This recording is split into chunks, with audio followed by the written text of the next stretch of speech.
Hello दोस्तों, हमारे YouTube channel में आप सभी का स्वागत है।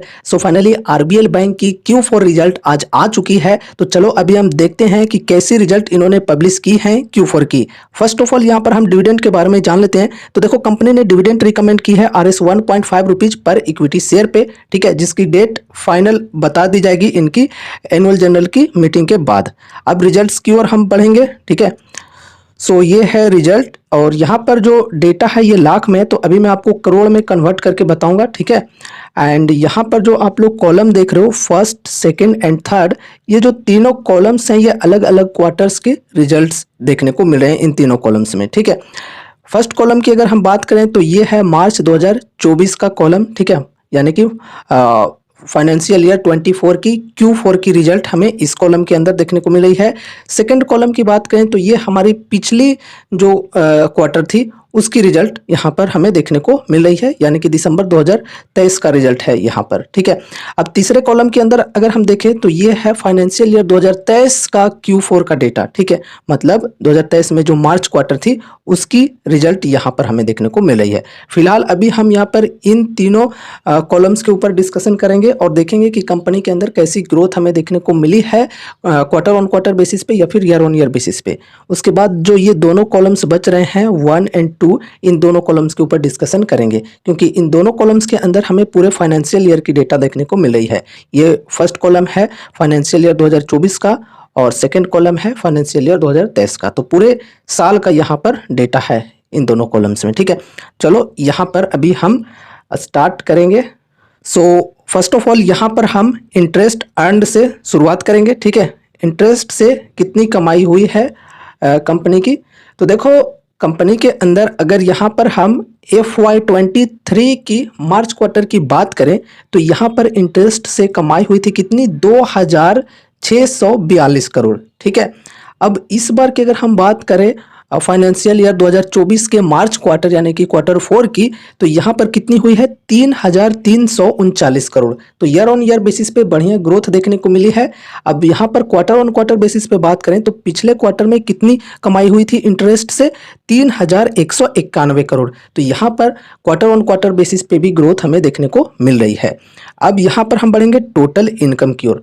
देखो गाइज, ये जो टोटल इनकम है ये यहाँ पर देखो, ये सब जो इनकम है इन सबको जोड़कर टोटल इनकम यहाँ पर देखने को मिल रही है, ठीक है। तो टोटल इनकम अगर हम देखें FY23 की Q4 में तो वो कितनी थी, 3316 करोड़, ठीक है। वो अभी यहाँ पर बढ़कर इस बार Q4 में कितनी हो चुकी है, 4214 करोड़। चलो बढ़िया, यहाँ पर ईयर ऑन ईयर में ग्रोथ देखने को मिली है टोटल इनकम के अंदर। अब क्वार्टर ऑन क्वार्टर में भी देखें तो यहाँ पर भी देख सकते हो पिछले क्वार्टर में 3968 करोड़ हुई थी टोटल इनकम, ठीक है। तो क्वार्टर ऑन क्वार्टर बेसिस पे बोले या फिर ईयर ऑन ईयर बेसिस पे बोले, दोनों में यहाँ पर ग्रोथ देखने को मिली है टोटल इनकम के अंदर। अब यहाँ पर हम बढ़ेंगे टोटल एक्सपेंडिचर में, ठीक है। तो टोटल एक्सपेंडिचर यहाँ पर कैसा रहा है देखते हैं। ये है टोटल एक्सपेंडिचर। FY23 की Q4 की बात करें तो टोटल एक्सपेंडिचर थी 2722 करोड़, ठीक है। 2722 करोड़ थी टोटल एक्सपेंडिचर, जो कि यहाँ पर अभी बढ़कर हो चुकी है 3327 करोड़, ठीक है। ईयर ऑन ईयर बेसिस पे एक्सपेंसेज बढ़े हैं कंपनी के अंदर। अब क्वार्टर ऑन क्वार्टर बेसिस पे देखें तो पिछले क्वार्टर में कितनी एक्सपेंसेज थी, 3203 करोड़, ठीक है। तो यहाँ पर क्वार्टर ऑन क्वार्टर बेसिस पे भी एक्सपेंसेज बढ़े हैं कंपनी के अंदर और ईयर ऑन ईयर बेसिस पे भी, ठीक है। देखो कोई कंपनी अगर ग्रो कर रही है तो जैसे ग्रो करे वैसे यहाँ पर एक्सपेंसेज भी हमें बढ़ते हुए देखने को मिलते हैं कंपनी के अंदर, ठीक है। तो एक्सपेंसेज बढ़ी है कंपनी के अंदर क्वार्टर ऑन क्वार्टर बेसिस पे भी और ईयर ऑन ईयर बेसिस पे भी। अब यहाँ पर हम देखते हैं प्रोविजंस एंड कॉन्टीजेंसीज में। तो यहाँ पर देखो FY23 की Q4 की बात करें तो 234 करोड़ थी, ठीक है। अब इस बार की बात करें तो हो चुकी है 413। तो यहाँ पर ग्रोथ देखने को मिली है ईयर ऑन ईयर बेसिस पे, लेकिन क्वार्टर ऑन क्वार्टर बेसिस पे डिक्लाइन देखने को मिली है। पिछले क्वार्टर में 458 करोड़ थी, ठीक है। तो इस बार हो चुकी है 413। तो थोड़ी सी यहाँ पर डिक्लाइन देखने को मिली है प्रोविजंस एंड कॉन्टीजेंसीज के अंदर पिछले क्वार्टर के मुकाबले में, ठीक है। अब यहाँ पर हम बढ़ेंगे नेट प्रॉफिट की ओर, ठीक है। नेट प्रॉफिट देखते हैं। ये रहा हमारा नेट प्रॉफिट, ठीक है। तो नेट प्रॉफिट FY23 की Q4 में देखें तो ये थी 271 करोड़, ठीक है, जो कि यहाँ पर बढ़कर हो चुकी है 352 करोड़। चलो बढ़िया है। अगर हम पिछले क्वार्टर की बात करें तो 233 करोड़ थी। तो यहाँ पर भी year on year and quarter on quarter दोनों बेसिस पे ग्रोथ देखने को मिली है, ठीक है।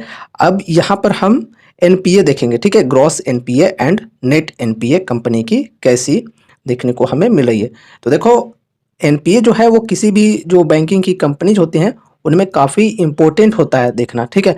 और एनपीए अगर किसी भी बैंकिंग कंपनीज में लगातार घटते हुए देखने को मिल रही है तो वो एक पॉजिटिव साइन मानी जाती है, ठीक है। और एनपीए बढ़ना एक नेगेटिव साइन माना जाता है। तो यहाँ पर अगर हम ग्रॉस एनपीए की परसेंटेज देखें तो यहाँ पर पिछली बार यानी कि FY23 की Q4 में 3.37% थी, जो कि इस बार घटकर 2.65% हो चुकी है। पिछले क्वार्टर यानी दिसंबर 2023 के क्वार्टर की बात करें तो 3.12% थी। तो यहाँ पर हमें quarter on quarter and year on year दोनों बेसिस पे ग्रॉस एनपीए घटते हुए देखने को मिल रही है, यानी कि नॉन परफॉर्मिंग एसेट। अब यहाँ पर हम मेन नेट एनपीए की परसेंटेज देखते हैं। तो यहाँ पर देखो, FY23 की Q4 में 1.1% थी, ठीक है, जो कि अभी घटकर 0.74% हो चुकी है। तो यहाँ पर भी बढ़िया साइन देखने को मिल रही है। पिछले क्वार्टर की बात करें तो कितनी एनपीए थी, नेट एनपीए 0.8%।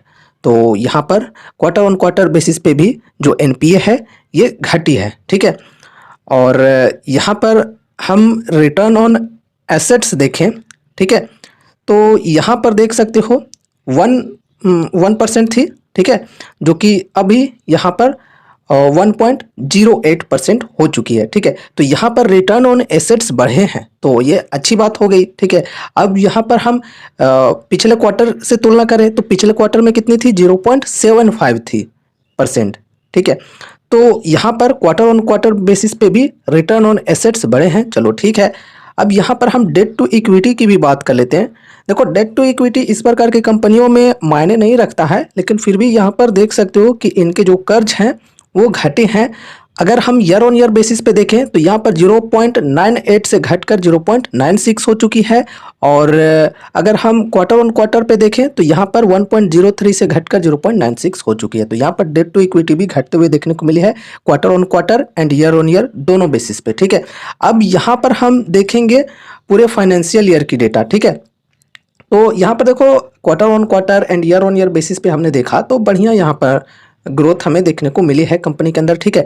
अब यहाँ पर हम पूरे फाइनेंशियल ईयर की डेटा देखते हैं, ठीक है, कि financial year 2023 and financial year 2024 इन दोनों में क्या अंतर रहा ग्रोथ में, ठीक है। तो इंटरेस्ट अर्न की बात करेंगे सबसे पहले। तो फाइनेंशियल ईयर 2023 में कंपनी ने इंटरेस्ट से कितनी कमाई की थी, 9,676 करोड़, ठीक है, जो कि इस बार फाइनेंशियल ईयर 2024 में कितनी कमाई बढ़कर हो चुकी है, 12,394 करोड़, ठीक है। बढ़िया यहाँ पर ग्रोथ देखने को मिली है।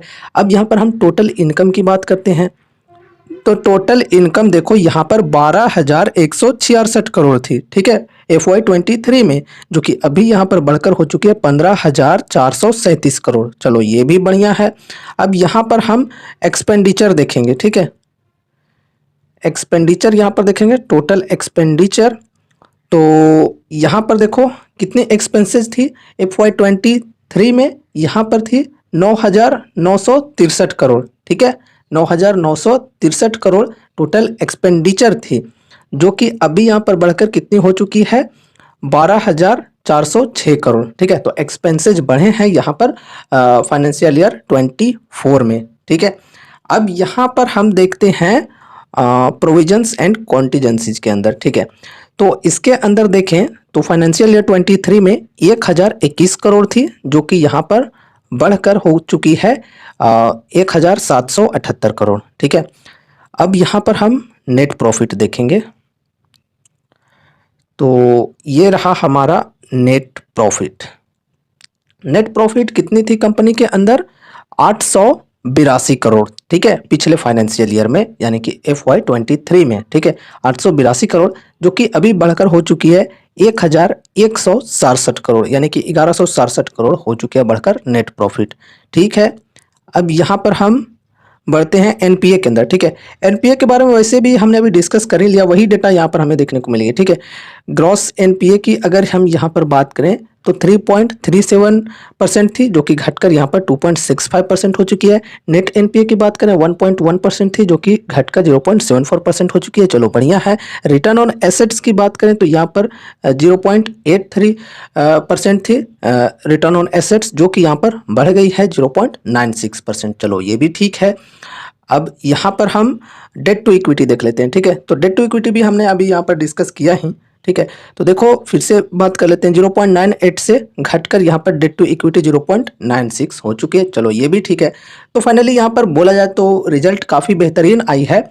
अब यहाँ पर हम मार्केट के एस्टिमेट्स की बात करें तो मार्केट की जो एस्टिमेट्स थी उसे इस कंपनी ने बीट किया है, चाहे हम रेवेन्यू के सेगमेंट में देखें या फिर नेट प्रॉफिट के सेगमेंट में। तो यहाँ पर कंपनी ने बीट की है एस्टिमेट्स को। तो इस हिसाब से यहाँ पर हमें मंडे के दिन इसके शेयर में पॉजिटिव मूवमेंट्स देखने को मिल सकती है। सो गाइस, ये रही हमारी आज की वीडियो आरबीएल बैंक की Q4 रिजल्ट से रिलेटेड। मुझे उम्मीद है कि ये वीडियो आप लोगों को जरूर से पसंद आई होगी। तो इस वीडियो को लाइक करके चैनल को सब्सक्राइब कर लेना और मिलते हैं अगले नए वीडियोज के साथ। तब तक के लिए बाय बाय।